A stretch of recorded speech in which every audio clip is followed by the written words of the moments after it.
Hello everybody, welcome back for another video. Hope you're all doing well and that you're all having a wonderful day. As always, comments, likes, and subscriptions are always appreciated. Welcome back to another News I Missed, where I go over, that's right, News I Missed. And without further ado, let's jump right into it. While most of the crypto world was focused on Miami last week, a group of entrepreneurs and restaurants were taking Web3 and NFTs to the streets of Southern California. Owning a Bored Ape Yacht Club NFT includes the rights to that image, and holders can use that ape as they see fit.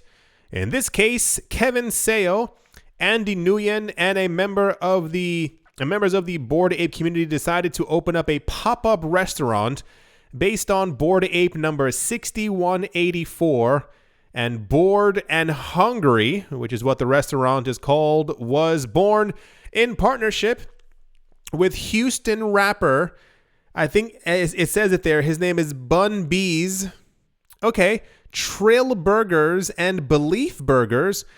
Wow, okay, Bored and Hungry calls itself a smash burger themed concept, and customers can buy food using Ethereum and ApeCoin. Wow, and there's the ape right there.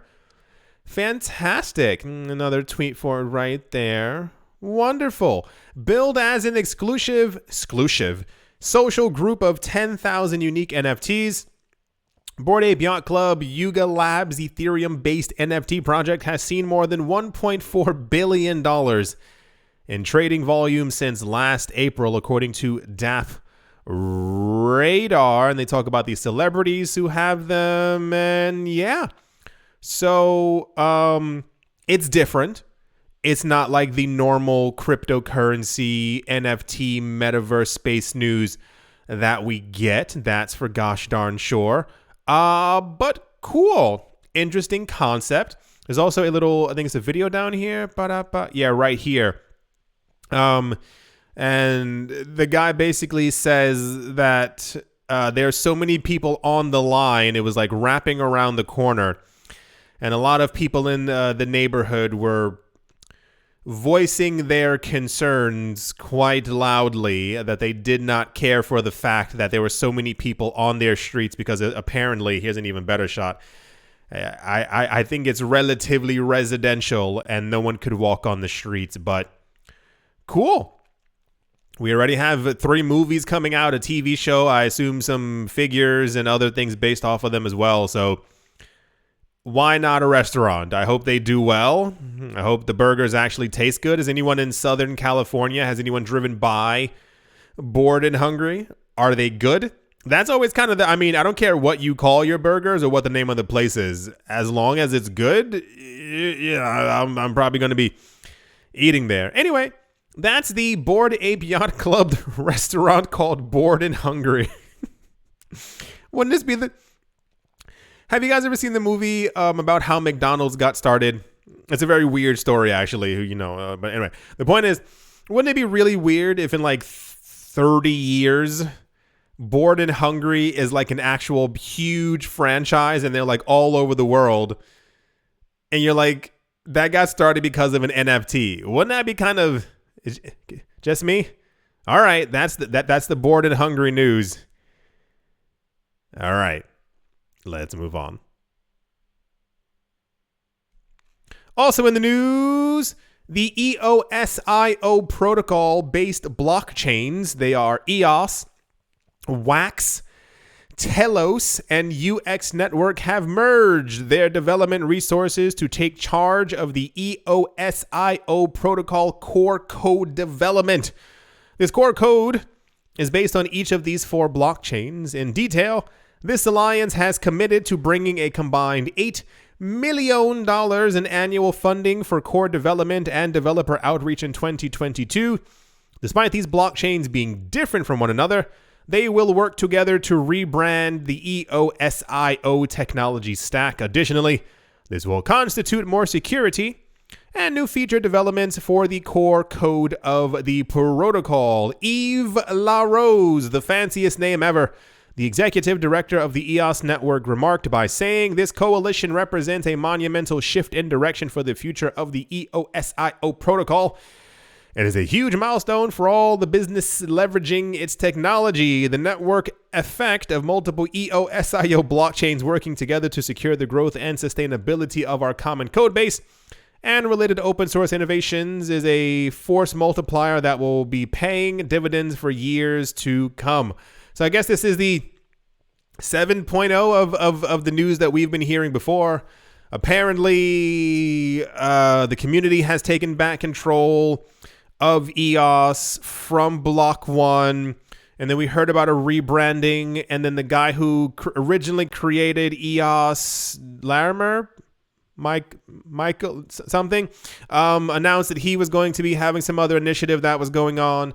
And I guess now the EOSIO blockchains are forming Captain Planet or something like that. And they're going to bring peace to the atmosphere or whatever is going on. Cool. I'll say it once again. I think it's wonderful. You can have all the announcements that you want, but it actually has to do something. You can do like Ethereum and say for 7 years that you're going to do something, but you actually have to have said product. But I mean, this news is like 3 months old as far as like not this one on the screen, but more of a we've been talking about EOS rebranding for about a good 3 months now. So hopefully they get it together. I would love if the project succeeded, if people were building on top of it, if we had the other airdrops that we were all talking about before a couple of years ago. But let's see exactly what their $8 million per year is going to do. I give it summertime. We should be hearing of, what's the word? There's probably going to be an EOS decentralized exchange and then an NFT platform. And then someone's going to propose a metaverse, but I assume that'll take like 2 or 3 years on EOS. It's kind of always the same. Every blockchain does the exact same thing. So good for them. Good. I hope it works out. And I hope they get their developer protocol, core code, foundation, blockchain stuff in order. A lot of fancy words in there. Alrighty. Let's move on. Also in news, the United Arab Emirates continues on its route to becoming a cryptocurrency hub by providing an in-principle approval for Binance, less than a month after receiving a limited crypto asset license in Dubai. The world's leading crypto exchange obtained an in-principle approval from the Financial Services Permission of Abu Dhabi Global Market. The press release shared with Crypto Potato informed that the new licensing will allow Binance to operate as a broker-dealer for cryptocurrencies within the watchdog's legal borders. Adagadam, or ADGM, which is the International Financial Center and the capital of the UAE, introduced the world's first comprehensive and robust virtual asset regulatory framework in 2018. They said this aligns with the nation's plans to become a cryptocurrency hub. Not the most exciting news, and I'm not joking. When this news came out, this was actually one of the most popular news stories of the day, and I looked at it and like, okay, sure. So Binance is always in the news. We've gotten explicit news over the past 3, 4, 5, 9, 15 years. The UAE is incredibly rich. We've known that they've been into crypto for a very long time. But now it seems like there's kind of news like once or twice a week about like this exchange is doing this there or this one is happening so and so. And like it kind of gets like a lot of fanfare. People are like, oh my gosh, I can't believe this is happening. I mean, they're rich. They're trying to figure out how to become richer. So of course they're going to allow these cryptocurrency exchanges as long as they're within that sandbox to like enter their market. But it's usually always mutual. You scratch my wallet, I scratch your bank account kind of thing. So good job, Binance, on continuing to expand everywhere. Still not hearing a lot from the Gemini twins as far as all the cryptocurrency adoption, but alas, here we are. All right, that's the Binance news. Wonderful. Yeah. Let's move on. Also Sega, that, not Nintendo, but Sega, has revealed more details about its 5-year plan and could involve NFTs after shelving plans to experiment with NFTs last year, according to an interview posted on their recruitment page involving members of Sega's top management. Talking about Sega's Super Game, the company's cornerstone of its 5-year plan, Producer Masayoshi Kikuchi said that, that the games have a history of expansion through the connection of various cultures and technologies. He cited social networking and live streaming as examples. They said, it is natural for the future of gaming to expand by involving new fields such as cloud gaming and NFTs. Kikuchi added that they are also experimenting on their super game and how far various titles can be linked to one another. It's not only Sega who's gotten into this. There are a lot of companies. For those of you, and I mentioned this before, that's right, you. I'm going to assume that you're into the cryptocurrency space. You may be into NFTs, you may be into the metaverse, but in some way you are cryptofied. I found out last year that a lot of people who are not into the cryptocurrency space hate NFTs, not dislike them, not that they don't think that they're pretty or cool or fantastic, hate them. They think they're the worst thing ever created, even though most of these people are flying in airplanes and driving Hummers. The other part is a lot of companies last year, when they realized that the NFTs were going to be big, began to announce that they were getting into the NFT space, and Sega was one of them, as did, I think, Atari and GameStop and And now what happened is basically they were all announcing that they were getting into it, and there was like a really weird like backlash, kind of what do you call it? Oh gosh, backlash to all these companies from all the people who are not in the crypto space, basically saying NFTs are terrible. If you integrate them on your platform, sounding just like that. If you integrate them on your platform, I'm leaving your platform. It's a terrible thing. I can't believe it. And all these companies backtracked, but none of them actually had plans to officially like stop trying to offer NFTs. So they're all going to do it at some point. It's just a matter of time. No, yeah, like really look into it. People who aren't in the cryptocurrency space, years ago it was Bitcoin is terrible, and then it was Ethereum is terrible because they're doing 9 times as many transactions as Bitcoin and have too many things built on top of them. They're terrible. And now it's NFTs are terrible because everything else for some reason has been pushed under the rug and no one else. A lot of people, and it's just a trend. A lot of people who hated Bitcoin years ago, they own Bitcoin. A lot of people who were never in the cryptocurrency space, they own crypto. A large fraction of the people who years ago hated even saying the word Ethereum, and it was such a terrible blockchain, all the things built on top of it. I'm sure they own Ether or an ERC20 token and or something adjacent. I know a couple of people who years ago definitely were against the entire, here we go, cryptocurrency mantra. They saw that other people were making really big money that would have taken them about 3 or 4 years to make working at a job. And I mean like that. They were like, well, where do I buy this Ethereum? How do I get me some of that? It's just a matter of money, and it's always about time. Anyway, so that's the Sega could probably going to be using NFTs in their super game. I have no idea what super game is, but it sounds like a super game. Alrighty. Yeah. Let's move on.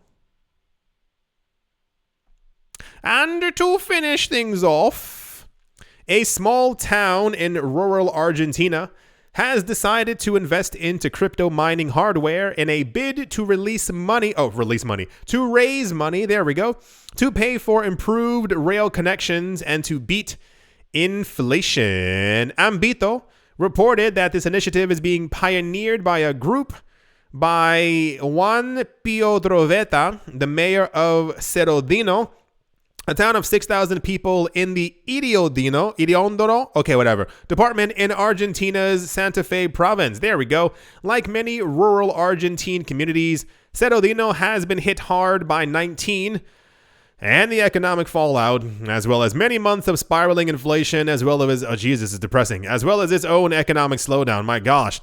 The town last year saw train services. What? The town last year saw train services return to the railway station for the first time in 33 years. The Argentinian government reported last year, but after over 3 decades of disuse, facilities are still basic. What surprise. And Droveta spoke on the town's desire to join commuter lines connecting key cities. Yeah, why aren't they? What? Why aren't they? They should already be connected to the rest of the country. I don't understand how this. And to fund all this and other improvements to the town, Cerrodino has turned to crypto mining in conjunction with local business people. Okay. The town has made an initial investment in 6 graphic cards. Oh, that is, I mean, my gosh. 6 graphic cards and will shortly purchase a mining rig. Oh my gosh, that's the weirdest thing I've ever heard. I was sitting here reading it thinking that these people had purchased hundreds of machines. Can we donate to them? Is there some way to give? Oh my gosh. I'm not even joking. This is crazy. All they were able to get was 6 graphic cards, and they're hoping to buy a mining rig. Initially, the mayor added the town expects to raise between $540 and $642 of coins per month. They're never going to get train tickets. What are they supposed to do? Is this real? Do you remember years ago, there was, I think it was a town in Colorado. Probably not Colorado, but it sounds like Colorado. It was somewhere in the northern, western, eastern United States, where it was also like a small town who was also trying to like get it. This was 2000. It was years ago, a while ago. It was getting into the cryptocurrency space, but they had like, you know, like sheds full of these machines, and it was like relatively cool weather, so year round they were able to kind of mine at will. Oh gosh, like I wish them the best of luck. They got really like, first you got 19 and all the other things happening, and then in the economic slowdown, they haven't had a train in 33 years. Oh gosh. Okay. Well, my fingers are crossed. I hope you guys do well. And 6 graphic cards in 1 mining rig. All right. Well, I'm just going to move on because I can't think of a way to do anything. So, yeah. I do hope you all enjoyed. I do hope you all are, like, think about how many other places are going through the exact same thing. 500 a month? Will that do anything? I'm pretty sure it probably costs at least a good $35,000 to fix like a kilometer of rail. I do hope you all enjoyed. I do hope you all are having a great day, great morning, great afternoon, great evening, wherever you are, wherever you might be. I do hope it's absolutely fantastic. Thank you all once again for watching, listening, supporting, and or clicking affiliate links. And I will most certainly be talking to you all soon. See you.